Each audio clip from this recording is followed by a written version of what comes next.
देखिए, अगर लोकेशन की हम बात करें तो लोकेशन भी दो चीज़ों में डिवाइड होती है। एक होती है कि आप अगर आप शिफ्ट होने का प्लान कर रहे हैं तो उस केस में आपको ये देखना पड़ेगा कि वो आपके ऑफिस से कितना क्लोज़ है। कम्यूटिंग आपको देखना पड़ेगा, आपके बच्चों के स्कूल्स वहाँ पर, अगर आपके बच्चे का स्कूल पास में है कि नहीं, या उसको आप शिफ्ट करवाना चाहते हैं तो वहाँ उस आसपास की लोकेशन में वैसी क्वालिटी के स्कूल्स हैं कि नहीं।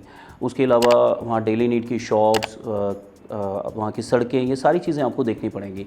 But at the same time अगर आप एक इन्वेस्टिंग के हिसाब से प्लान कर रहे हैं तो लोकेशन में अगर ये चीज़ें कुछ देर बाद भी आएंगी तो चलेगा।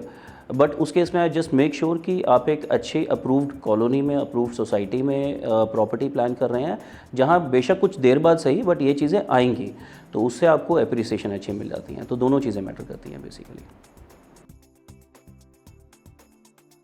बजट एक बहुत ही इम्पॉर्टेंट टॉपिक है जब भी आप प्रॉपर्टी प्लान करते हैं।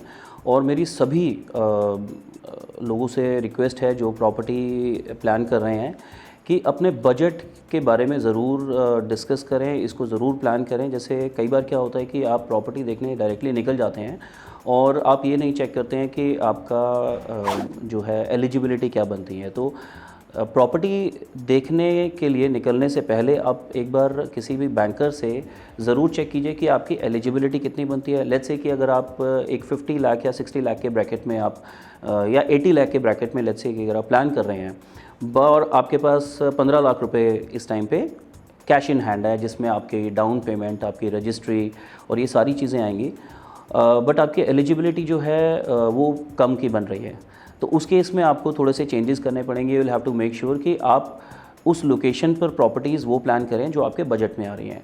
एट द सेम टाइम आपको कुछ चीज़ें प्लान करनी पड़ेंगी बजट के टाइम पर, जैसे कि शिफ्ट होने के बाद आपका बिजली का मीटर लगेगा और रजिस्ट्री की अमाउंट, जैसे मैंने आपको बताया। कुछ मिसलेनियस एक्सपेंसेस होते हैं जो शिफ्ट करने के बाद रियलाइज़ होता है कि हम नई प्रॉपर्टी में मूव इन कर गए हैं, बट हमें इन चीज़ों की ज़रूरत पड़ेगी। और सबसे इम्पॉर्टेंट चीज़, जब भी आप प्रॉपर्टी प्लान करते हैं, never ever touch your emergency funds. आपके इमरजेंसी फ़ंड्स को कभी भी आप प्रॉपर्टी प्लान करते हुए उसको मत छेड़िए। वो बहुत ज़रूरी है, आपके लिए ज़रूरी है, आपकी फैमिली के लिए ज़रूरी है। एक और पॉइंट आता है कि हमें रेडी टू मूव इन में प्रॉपर्टी प्लान करनी चाहिए या अंडर कंस्ट्रक्शन में प्लान करनी चाहिए। अगेन, जैसे मैंने लोकेशन के हिसाब से आपको बताया, तो ये भी वो चीज़ मैटर करती है। लेट्स से कि अगर आप इमीडिएटली शिफ्ट करना चाहते हैं और आपकी फैमिली में कुछ आपके मम्मी पापा या दादा दादी हैं जिनकी एज ज़्यादा है, या बिल्कुल न्यूली बॉर्न बेबीज़ हैं, तो उस केस में मैं आपको रिक्वेस्ट करूंगा कि always plan for ready to move property, क्योंकि वहाँ पर धूल मिट्टी, क्योंकि कंस्ट्रक्शन की जगह पर आपको ये चीज़ों का थोड़ा सा कुछ टाइम के लिए सामना करना पड़ता है। तो इस केस में आप रेडी टू मूव प्लान कर सकते हैं। और अगर आपको ज़्यादा जल्दी नहीं है तो आप अंडर कंस्ट्रक्शन भी प्लान कर सकते हैं। उस केस में आप CLP प्लान, जिसको हम कंस्ट्रक्शन लिंक प्लान कहते हैं, वो भी आप जा सकते हैं। और या फिर अगर आप 25% पेमेंट देके प्रॉपर्टी होल्ड करवा सकते हैं। अगर आप ये सोचेंगे कि नहीं, मुझे एक प्रॉपर्टी पसंद है बट इसका पोजीशन मुझे 1.5 साल बाद या 2 साल बाद मिलना है, तो मैं तभी प्लान करूँगा या मैं तभी परचेज़ करूँगा, उस केस में 1 से 2 साल के अंदर प्रॉपर्टी की प्राइस बहुत जंप कर सकती है।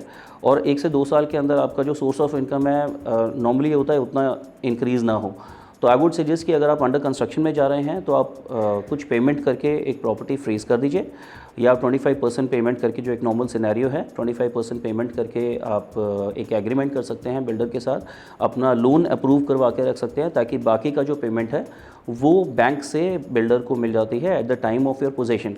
तो इस केस से आप एक प्राइस भी फ्रीज़ कर सकते हैं आज की डेट में। और अदरवाइज़ आप रेडी टू मूव वाली प्रॉपर्टी में जा सकते हैं। जैसे मैंने आपको बताया कि अगर आप इमीडिएटली शिफ्ट करना चाहते हैं with family, with new born kids, या फिर आपके जो पेरेंट्स हैं जो इस चीज़ का सामना नहीं करना चाहते। ये एक ऐसा पॉइंट है जिसमें कुछ ये राय बेसिकली बढ़ जाती है, 50-50% होता है। कुछ लोग ये सोचते हैं कि हमें डायरेक्टली बिल्डर से परचेज़ करना चाहिए, और कुछ लोग मानते हैं कि हमें डीलर्स के थ्रू या एक चैनल पार्टनर के थ्रू हमें जाना चाहिए। इसमें मैं अगर न्यूट्रल होकर बात करूं तो देखिए, दोनों के प्लस माइनस हैं। हो सकता है कि आप अगर एक बिल्डर से प्रॉपर्टी परचेज़ करते हैं तो शायद आपको कुछ कम पैसे में आपको प्रॉपर्टी मिल जाती है, बिकॉज एक जो मीडिएटर है आप उसको रिमूव कर देते हैं। बट उस केस में आपके पास नॉलेज बहुत अच्छी होनी चाहिए मार्केट की, कि हर बिल्डर्स के बारे में आपको नॉलेज होनी चाहिए, हर चीज़ का प्लस माइनस आपको पता होना चाहिए। बिकॉज एक बिल्डर आपको अपनी ही प्रॉपर्टी के यूएसपी बताएगा कि मेरी ही प्रॉपर्टी बेस्ट है बाकियों से, जबकि एक चैनल पार्टनर, एक डीलर जो मार्केट में बैठा है, उसका डायरेक्ट जो रिलेशन है वो आपके साथ है, कस्टमर के साथ है। तो आपको अच्छी सर्विस देने के लिए, आपके साथ अच्छा रिलेशन बनाने के लिए, ताकि इन फ्यूचर आपसे रेफरेंस मिल जाए, तो ही विल ट्राई कि वो आपको बेस्ट प्रॉपर्टी सजेस्ट करे। ठीक है, तो दोनों का देखिए अपना प्लस एंड माइनस है। अगर आपको एक किसी पर्टिकुलर मार्केट की बहुत अच्छी नॉलेज है जहाँ प्रॉपर्टी प्लान कर रहे हैं, तो यू कैन गो डायरेक्टली।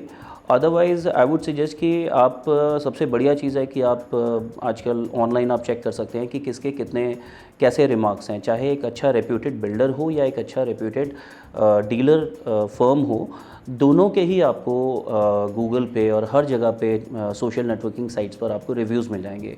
तो बेस्ड ऑन दैट आपको अपना डिसाइड करना चाहिए कि आपको क्या करना चाहिए। अगर आपको लगता है आपको रियल एस्टेट की ज़्यादा नॉलेज नहीं है, तो आई वुड सजेस्ट कि you should definitely go with some reputed dealer firm जो आपको ज़्यादा अच्छी सर्विस दे सकती है।